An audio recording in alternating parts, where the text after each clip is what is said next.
Hi, lovelies. I'm Queen Lovely. Welcome back to Melanated Crowns. And if this is your first time, welcome. So this may be a lengthy video because there's a lot of things I want to talk about.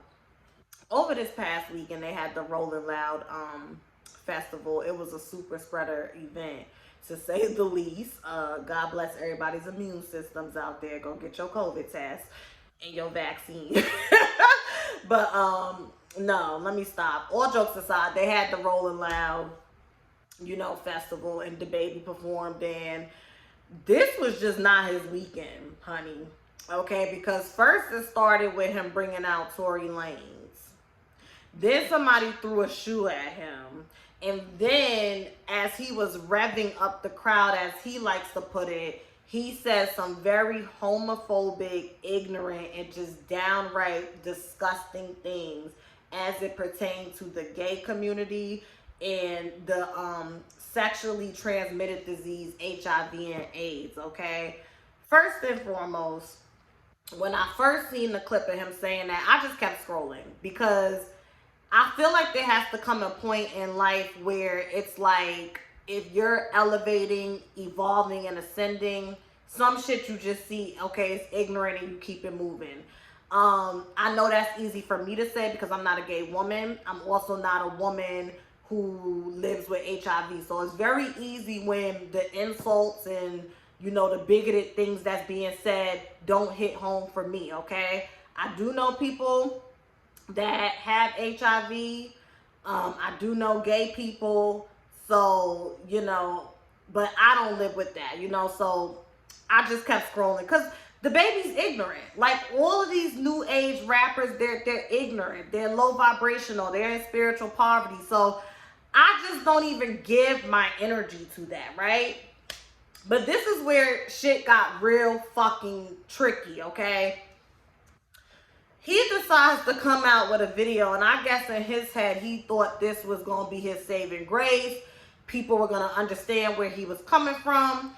This ignorant fuck gonna say, well, my fans that's gay don't got HIV and AIDS. They not doing none of that dirty shit and sucking dick in the parking lot. And this is where I'm just gonna have to educate you. I'm not gonna call you out. I'm gonna pull you in. I'm gonna call you in, okay? On some real G shit. First of all, shout out to Pose. Shout out to Janet Mock and Ryan Murphy.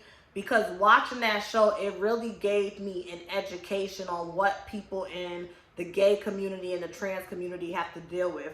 Sweetheart, I understand we live in this progressive age where you got hashtags, where you got people signing bills, to help trans people and to help gay people. And you got your Little Nas X and you got your Saucy Santana. But regular, everyday gay people still have a lot of things to battle with. They still have to deal with their ignorant ass parents who may be Bible thumpers. They still, especially black gay men, because toxic masculinity in the black male community is so rampant. Even if you are a heterosexual black man, you still feel pressured to have this performative masculinity in order to not be picked on, to not be bullied, to not be put as a mark or be called a pussy and all these other things. So imagine if you actually are gay and you do like to lay with a man, and on top of being gay, you're more in touch with your divine feminine. You're more in touch with your feminine side. Like imagine having to deal with that. And you have gay people, okay, young gay boys that are displaced from their home. They're kicked out.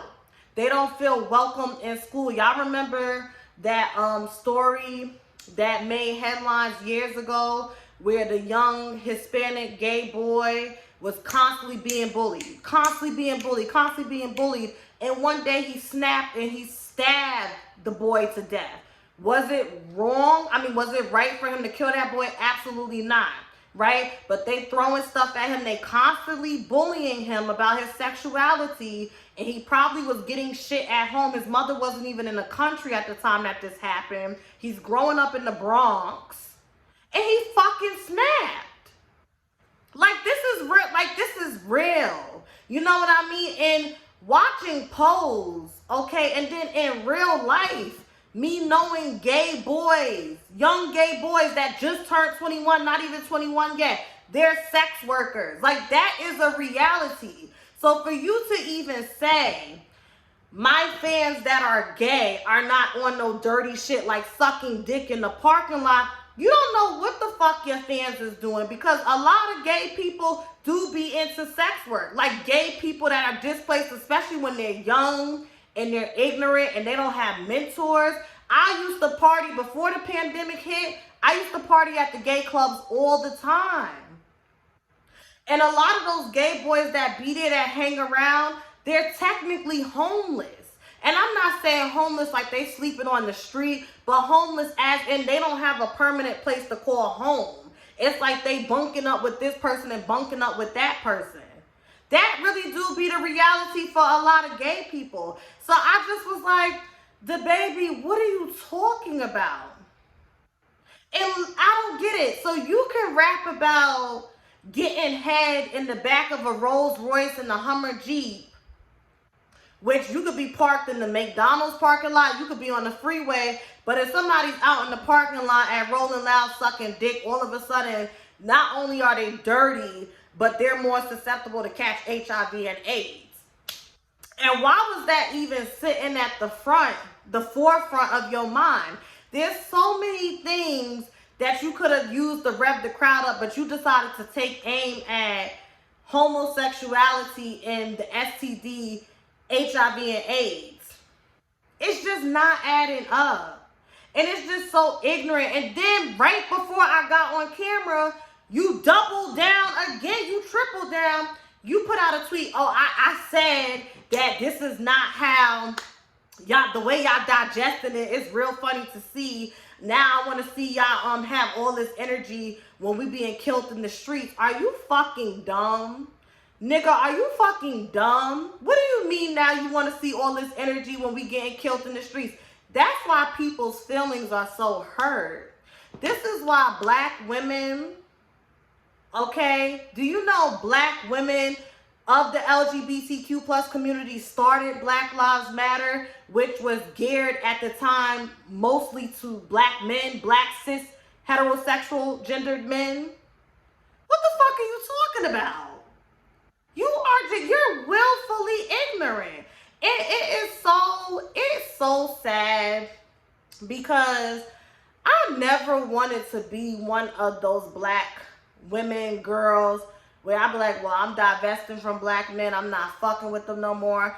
I've always been pro-black, but I'm also pro-Aaliyah first, pro-Queen Lovely. And I have gotten to a place within myself where it's like, listen, I have a list of needs, requirements, wants, okay? When it comes to the man that I want to build with, when it comes to the future father of my children, when it comes to my husband, and I'm perfectly fine if God sends me all of that in a black man. I don't have a problem with that. In addition to that, I have gotten to the point where I have to be honest and say the likelihood of a black woman like myself attracting my equal or somebody who's above me that will respect me, and they will be open to therapy. They're not in spiritual poverty, okay? They respect women. It's not a thing where you just respect your mom, your sister, me, and the daughter, but you respect women. You respect the divine feminine. The likelihood of me finding that in a black man who wants me back is slim to none. And this is just what it is. This is not something we're making up in our head. Like, it's the truth, and it's really sad. It's really sad.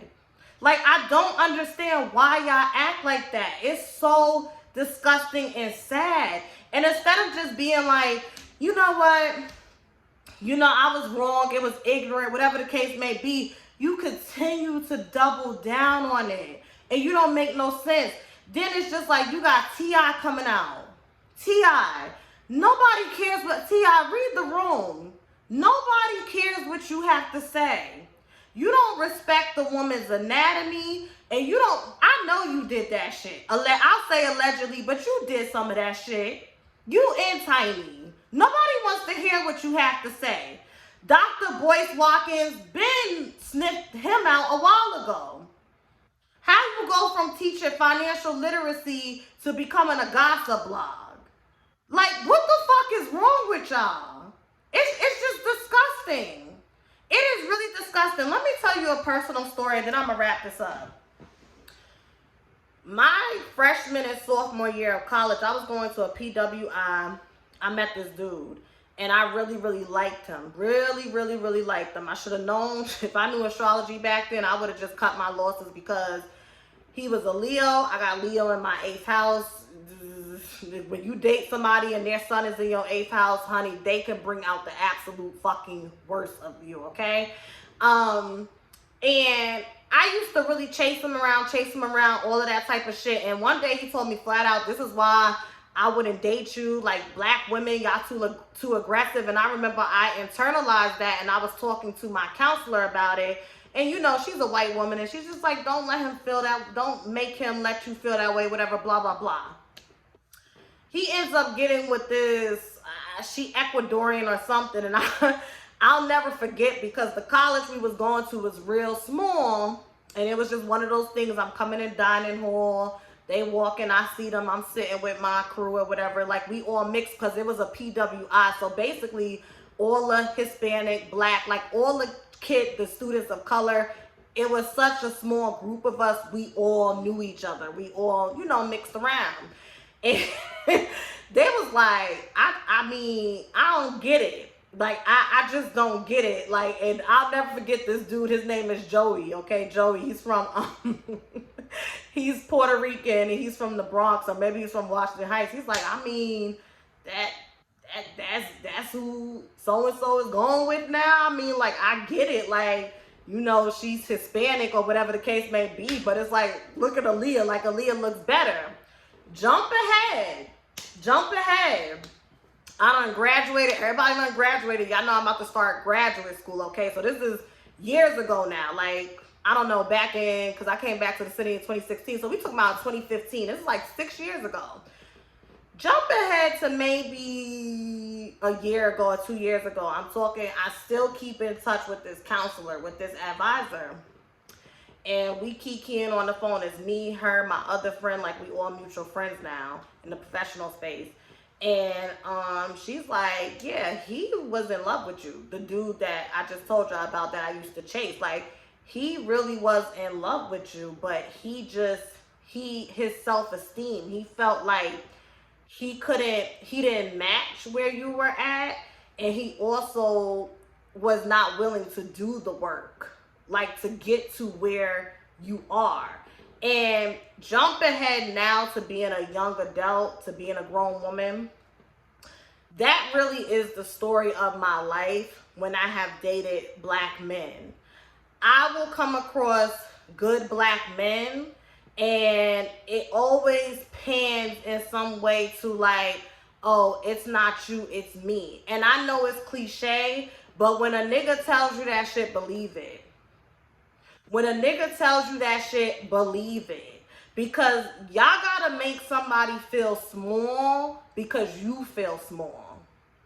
You feel small. Your toxic masculinity, your toxic male ego, your fragile male ego, you feel small. So you gotta make people that you feel beneath you small. Gay people in the LGBTQ plus community, black trans women, and black gay men specifically.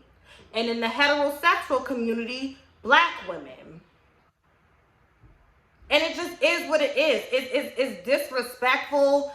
And I'm just at a point where I empathize. I'm like, Iyanla, let me go in the bushes and weep. I swear I don't understand. I swear I don't understand. Seriously. I'm like her. Because y'all are so dumb. Y'all don't realize. And I said this to my friend the other day. Remember how when they wanted black female representation, they would go and get a light-skinned black woman, and that would suffice?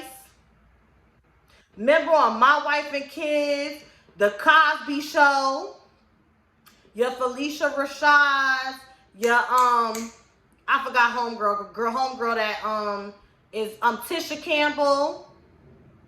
They would go and get light-skinned black women. Jump ahead. And when you watching Blackish, they have a biracial woman, Tracy Ellis Ross, playing in this all-black family. But then when y'all do Mixed-ish, oh, now Tinka Sumter could bring her ass on and be the black woman with the white man, as opposed to just like, y'all see? So y'all, and we've been seeing this. We've been seeing this. They're going to get biracial women with black ancestry to fill our roles. They're gonna do that with y'all black men next. Because more and more black women are becoming hip and open and vulnerable to the idea of not only dating outside the black community, but marrying and procreating. I'm telling you, years from now, the face of black men is going to be biracial men with black ancestry or multiracial men with black ancestry. And the joke is really gonna be on y'all. I just don't understand how y'all don't understand from a spiritual perspective. And this is why I say black heterosexual cisgendered men are in spiritual poverty. How y'all are becoming, like, y'all are supposed to be the head and the leaders of our community. And look how y'all treat people in y'all community. And y'all doing all of this to try to measure and hold a candle to a white man who is sitting back and laughing because y'all are doing exactly what they want y'all to do. A community, a civilization is only as strong as the men. And they were very smart when slavery started to separate y'all from us. Then, you know, once everything came back together, it's welfare. Oh, well, a man can't be in the house. Then it's the war on crime and the war on drugs.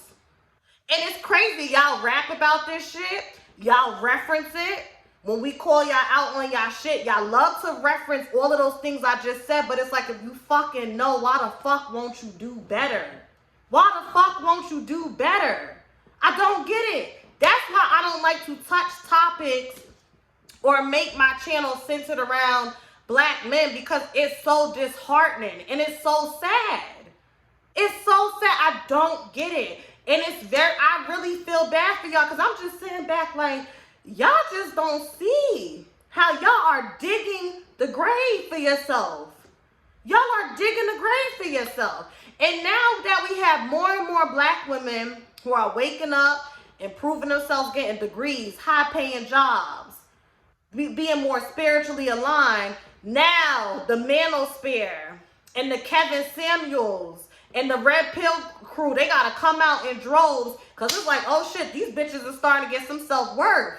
We gotta knock these hoes back down a few notches, because y'all see it. And instead of seeing it and saying, we need to do better so we could keep these queens in the community, we need to do better so these queens won't feel like they gotta go outside the community to get quality, y'all continue to stay at this low vibration. Y'all continue to stay at this low vibration.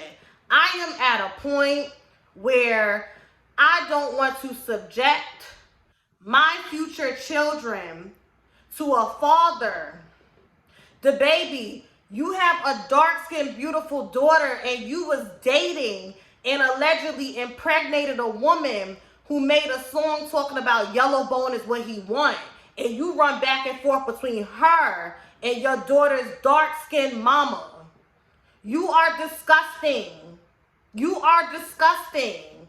I don't want to subject my daughter to that. I don't want my daughter to be like Reginae, where she comes on the internet and hears her dad saying he doesn't like women that look just like her.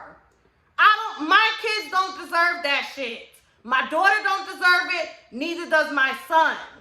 And it's unfortunate that black women have now gotten to a place where it's like, okay, I either remain loyal to the men in my race who are not loyal to me, all for the name of black love and all of that shit, or I could stand firm on what I know I need, what I know I want, and most importantly deserve, and be prepared for it to come in a man whose ethnicity is not black. Y'all did that. And then y'all will turn around and talk shit about Serena Williams and Gabrielle Sidibe and Kamala Harris is a biracial woman, but, you know, they do it with her too. Y'all will talk shit. They ain't making men like the Barack Obamas and the Denzel Washingtons anymore. I'm going to be quiet. I was going to say somebody else's name, but I ain't buying that little act that they be putting up. But y'all can go ahead and guess in the comments, and no, I won't let you know if you get it right. But they ain't making men like that anymore. They not. And it shows. It's like, T.I., you... Really? Really? Child, please. That's why when Dr. Dre's ex-wife, oh, she getting she deserves it. And this is what I'm talking about. Y'all need, that's all y'all could do is be with the black woman while y'all building. Get with the Hispanic, white, or Asian woman in your prime. And then when she realized you a piece of shit, y'all go right back and spin the block and start dating black women again. But this time y'all want the younger women that's 19, 18. And it's like, at least with black women, we can catch, and I'm not saying everyone, but most, we can catch our fucking mistakes, especially my generation. We are catching the mistakes of our mothers, of our grandmothers, of our aunts, of our older cousins, all the women around us, and we are committed to doing better. Y'all don't think that y'all making no fucking mistakes because the world coddles y'all. That like black men and white women, y'all have that shit in common. Y'all could do the most atrocious things and the world is still gonna be out there for y'all. Y'all can have each other. I'm done. Hit the thumbs up. Let me know what y'all think about this below. I'm just done. I'm disgusted. Goodbye.